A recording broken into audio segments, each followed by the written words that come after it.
اللہ رب العالمین نے دنیا کو دارالامتحان بنایا ہے،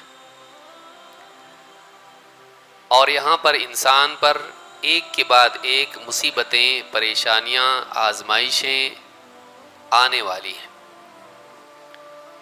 یہ اللہ کا ایک ایسا قانون ہے جس کو کوئی بدل نہیں سکتا، چاہے ایک عام انسان ہو، مسلمان ہو، اللہ کا ولی ہو، یا اس سے بڑھ کر اللہ کا نبی ہو۔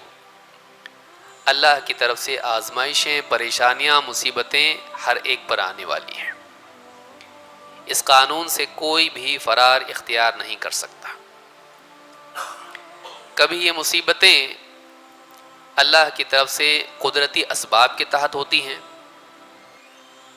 بارش، طوفان، زلزلے اور اس طرح کی جتنی چیزیں ہیں، سیلاب، اور کبھی یہ پریشانیاں اللہ تعالیٰ کے قانون کہ جس میں اللہ تعالیٰ نے انسان کو عمل کی آزادی دی ہے، اس کے نتیجے میں پیدا ہوتی ہے کہ اللہ تعالیٰ نے دنیا میں ہر انسان کو آزادی دی ہے، جو چاہے کرے، چاہے تو اچھے راستے پر چلے یا برے راستے پر، چاہے عدل و انصاف اور رحمت کا سلوک کریں یا پھر ظلم و جبر کا۔